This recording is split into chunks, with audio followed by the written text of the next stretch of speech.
Hello, greetings, students. I'm sorry I can't be there with you, but every once in a while, even your teachers take vacation. Of course, I'm using it to work, so it's more of a work vacation. But I thought it would be best if I went over the class and the assignments and the syllabus with you, since I am the one that will be grading and administering that. So I'm very grateful that you have an awesome substitute and that you're going to get a lot out of that. So let's just look at the class and look at some of these things. Hopefully you are in English 223 and you mean to be in English 223. This is communication arts or interpersonal communication skills. So we're going to go over a lot of things that will help you become better communicators, both personally and professionally. So first, you can see as you come through here, there's a picture of me. So in case you don't know me, now you can recognize me in the hallway. It's a pretty close representation-ish. But I'm Cherish Condit. I'm Cherish. My parents weren't even hippies. That's my phone number with my extension. If you call and leave a message, that voicemail will be emailed to me, so I will get it. So don't call and hang up and hope you catch me there sometimes, because if I'm at the school, I'm generally in class, or I'll be in there if I'm running the writing center. Make sure if you expect me to be there and meet with you, you make an appointment, because if you make an appointment with me, I'll actually show up. So sometimes I have students that say they've popped in 2 or 3 times and haven't found me, but I didn't know they were looking for me. They're coming when I don't have class. I don't generally have a spidey sense where I'm at home doing something and suddenly feel the need to show up at the school because the student needs something. So make sure you email me, call me, make an appointment, and then if you need to meet, I'll be able to be there with you. First thing that I want to do is go over the syllabus, and then we will go over the week 1 assignments so you know what's expected of you. When your syllabus pops up, it is one I went through before this class and updated things. So if I see something as I'm going, I'll update that again. There's my contact information again. So don't be that guy that says you didn't know how to get a hold of me, because it's all right there, multiple places. So call me, email me, let me know if there's something that you need. Again, this is a 4-credit class. It's interesting. They always want us to let you know what the hybrid part of the class is, why the class is called hybrid. Hybrid means that we have a mix of face-to-face and online interaction. You will see there that you need 10 hours of instruction per week, and that we only meet for 8. So that additional 2 hours of instruction is met in the interactive discussion boards that we do online. So that's why we do the discussion boards, and that's the online class time that we have. We were at a faculty meeting once, and people ask, how do you explain the hybrid part of your class to your students? And there were people that had like spreadsheets or documents or ways they divided it all up, and it was really neat. And then they asked me, and I was all, I tell them? I thought with like, well, yeah, but how do you tell them? With my mouth? I don't know. So that's me telling you with my mouth that your class is a hybrid, because we meet face-to-face for 8 hours, and you have online interaction in your class discussion board for what would be an equivalent for those other 2 hours. This is our class. We meet Mondays and Wednesdays from 6 p.m. to 9:50. If you don't have your textbook, you should have already gone to get it. If you came in late and you missed the part where people went to get textbooks, you need to raise your hand and ask to be excused to go get a textbook, because you want to get that before Michelle leaves downstairs. Make sure you read through the syllabus, make yourself familiar with the expectations, with what you're hoping to get out of this class. I'm not going to go over every last detail with you, but you're still responsible for every bit of information that's available to you in Canvas. So you don't want to have the I don't know, I didn't see it. Check your email, read your announcements, look through the syllabus, make yourself aware of that information, because I will try to go out of my way to make sure you know what you need to know, but I don't have to. It's your responsibility to make sure you're reading those announcements, checking into the class, checking the email, make sure that the email you have through the school is the right one, and that you're familiar with the expectations of the class as outlined in the syllabus. So, a few things. I'm going to explain when I look at the assignments for the week what the expectations are, but I run a rubric on your discussions. You're not going to get points just for showing up and saying something. And it needs to be some substantive. It needs to meet the parameters listed right here in your discussion post. And you need to be saying something that says, I did the assignment, I read it, I thought about it, I'm contributing. So, girl, you so crazy, I love you, miss you in class, hugs, is not going to be a response that gets points, okay? So make sure you are reading this. It's 150 words for your first discussion post. It has a citation in it, referencing the book with an APA citation. You will miss points. You will have a lower grade if you do not meet those in there. So read those expectations and make yourself familiar with them. So this week you'll be talking about perception and communication. And next week we'll go into human needs and identity. Then week 3, mindful listening and emotional intelligence. And finally, self-disclosure, conflict communication, communication climate, things like that. So make sure you have those. If you're not sure how to get an APA citation, go to bibme.org, citationmachine.net, or easybib.com. All of those will help you make an APA citation.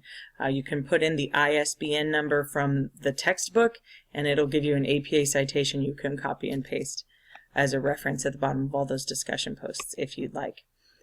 Each week we'll have a discussion, an assignment, an assessment, and attendance. That's what you're being graded on. You can see this grading breakdown here. So you have the expected course hours. This is our contact, 8 face-to-face and 2 in that online discussion. And then the breakdown of where it appears your time would be spent. When you look at the grade weights, 20% of that will be on the discussions. That means your discussions are worth 50 points a week. You get 30 points for your initial post being on time, being edited and grammatically correct and sound like college level writing, for having what it needs to have, the 150 points, substantive thought, and also that APA citation. And then you get 10 points each for your substantive, thoughtful responses to your classmates. Your assignments make up 40%. They are worth 100 points each week for your assignments. Read the assignment descriptions. Make sure you're turning in what's being asked. If you're unclear what you're supposed to do, ask me and I will tell you. An additional 20% of your grade is your assessments. You have open book, multiple choice assessments. Each week, they are worth 50 points each. They are open book. Open the book. If you read the chapters first, the open book assessment will be easier. You get 3 tries at it. There might be some glitches in it. So what I'm going to tell you is make sure you do the reading as you're going through and preparing and doing your week. Then go make your first attempt to take the test. Do your best. See what you get. You go in the second time trying to correct a few. But after that, everyone who finishes can, if everyone's finished before we go into the next class, then you can, then I'll go over the ones you missed with you. But I cannot go over the ones you missed in a class with people who haven't taken the test yet. So if they're not done, put that pressure on your classmates if you want to go over those, because they can't go over them if you haven't taken it yet. So do that in there as well. Additionally, the first rule of all of my classes is always no panicking without permission. So if you go to take the test and then your kid pukes on your shoes and you suddenly stop taking the test because you have to clean up and deal with that, when you come back, the time's run out and you're freaking out because why'd you ever start anyway? Now you have an F and you're crazy.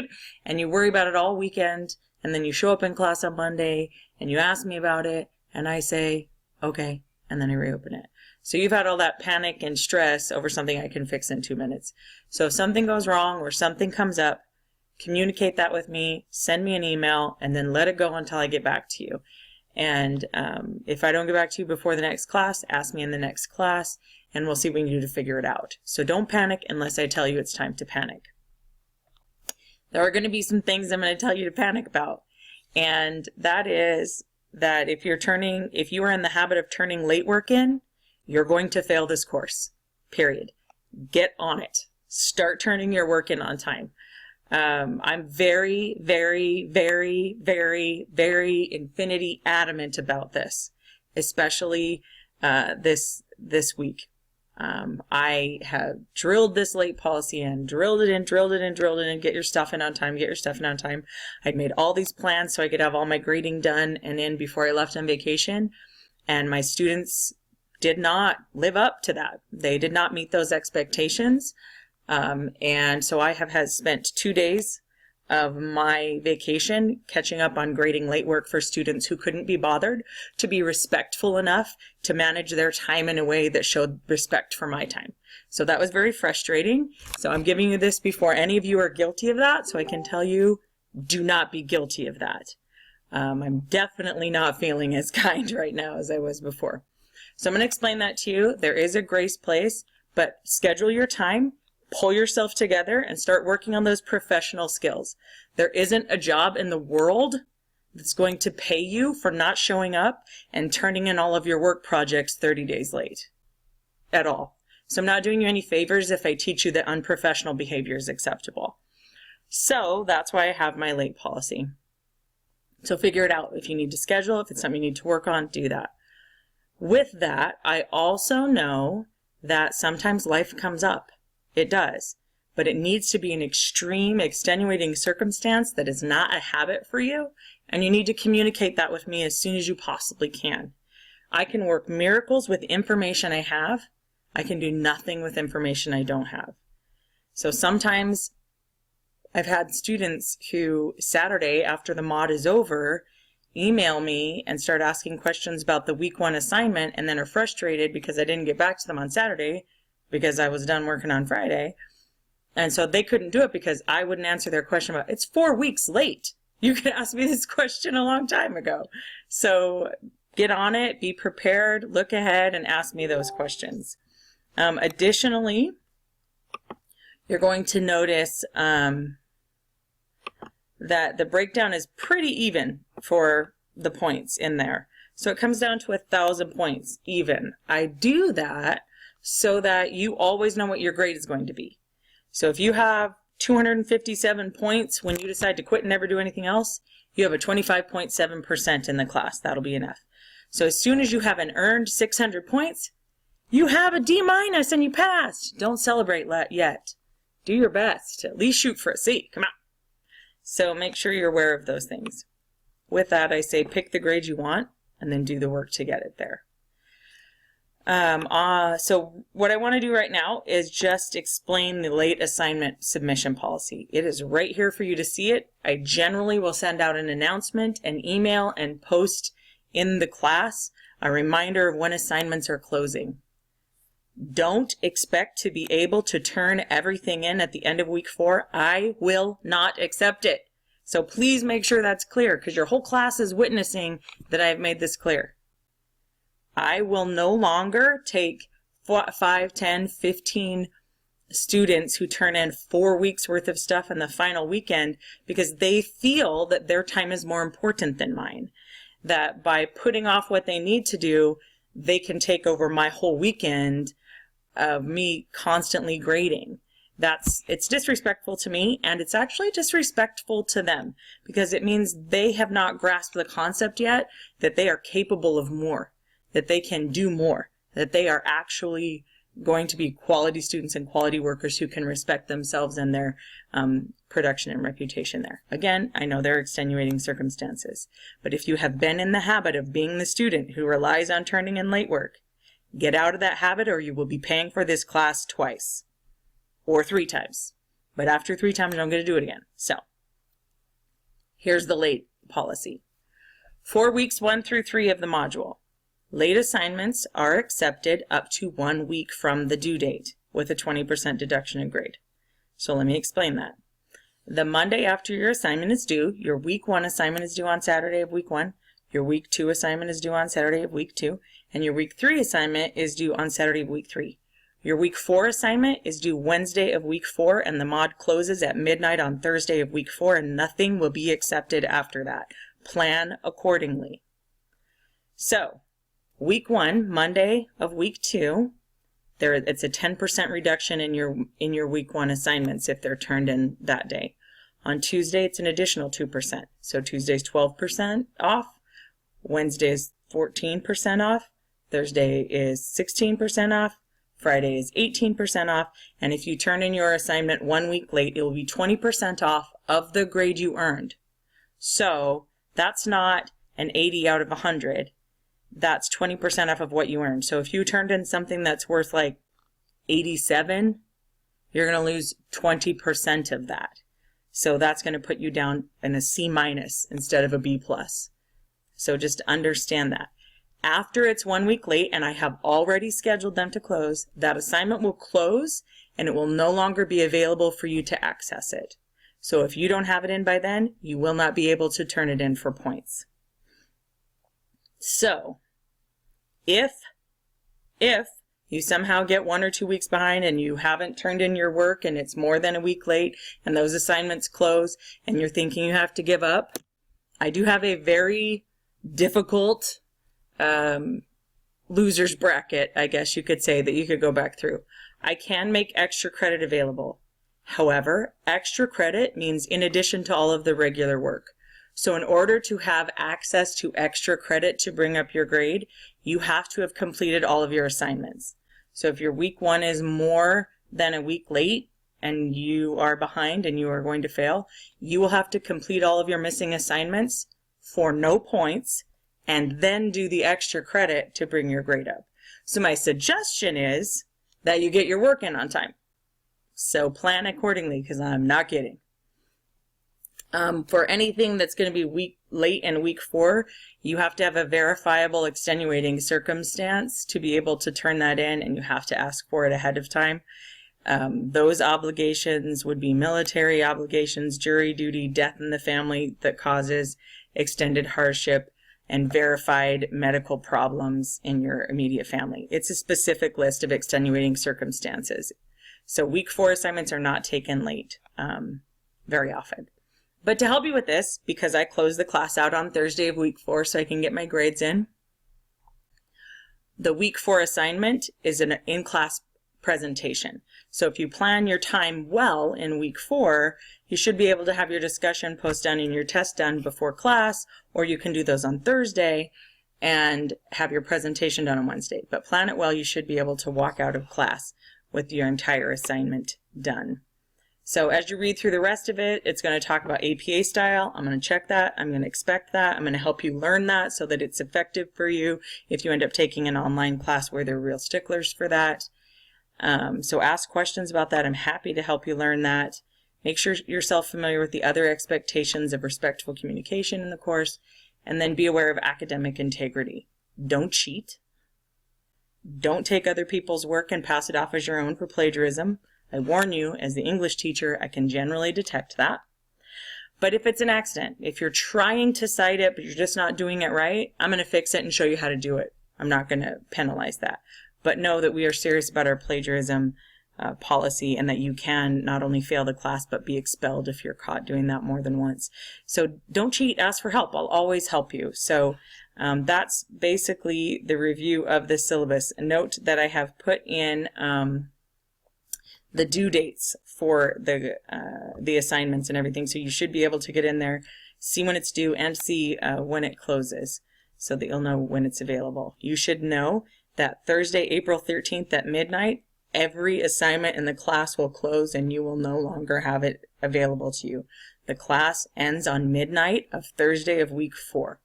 That's why we have that in-class presentation, so that you don't have assignments that you're still trying to catch up on that weekend. So stay on top of it every week. That, I don't know if I can say that enough to make sure that gets in there. So the next thing I want to do is look at modules. I build the class out in modules. So if you're looking at assignments and assessments for things you need to do, it might be more confusing. But if you come to modules, you will see everything you need for that week loaded up in there like this. So take notes. Sorry if this is kind of behind, but take the course pre-test. It says it's out of 0 points, but everybody who at least attempts it gets 5 points for it. That counts in as extra credit. So get in there, take it. You don't have to read ahead or get it right. You just have to go see what you already know. You might get a 0 out of 5 on it, and I will just give you 5 points for doing it. Make yourself familiar with the learning objectives. Sorry, my Facebook friends keep popping up. I even logged out of that. Make yourself familiar with the learning objectives and what you need to read. The assignments are in there. You can, your assessment, I have the PowerPoints and notes to look at. You can see the grading for participation and your attendance in there. So for this week's discussion, we're going to look at perception and symbols. Note that your first post is due by Wednesday at midnight. If you want all the points for it, you'll have it in on time. Read through the expectations of that. But what we're looking at for here is, as you're doing your reading, you'll understand what the scripts are. So make sure you read it so that you make sense, because your other classmates and I have read it, so you'll want to make sure you know what you're talking about. So have your scripts about trust, conflict, personal and family relationships, work, money, or communication affected your interactions with others. So identify examples of how your cognitive scripts about anything have affected your communication with others positively or negatively. Was your script helpful or hurtful? What was the result? So as you learn what scripts are, you'll be able to look at that, and it's just talk about it. You can have a reference about scripts from the book. Just make sure you get in there by Wednesday. And then finally, we will look at the assignment for this week. I like to explain this one. There's some examples in my office if you're concerned about it. These are things you're going to make or create over this week and bring to class next Monday and present in class next Monday. Very informal presentation. You're just telling us about what you made. So hopefully you have access to some of those examples so you can see what they are. But consider how each of the influences on perception discussed in Chapter 3 applies to you personally. Identify aspects of your physiology, age, culture, and social location, roles, cognitive abilities, and self that affect your perceptions. Then create a visual representation of your assignment. Animation, video, collage, other artistic representation, and then you'll present that in class. So there's a breakdown of what it looks like. You want to incorporate the information from your research investigations into visual representation following specified criteria. That's fancy for. You need to make some connections to the text that we talked about. You want to have those visual elements that you feel represent or influences on perception that affect you. And then you can create any video representation. So I have several of like paper ones, people who've done poster board and made collages. I have people who did PowerPoints of their family. I have, especially with my graphic art students, that they'll do some sort of drawing or artistic representation. It's just a visual representation of that. So I will make sure you have access to those examples as well.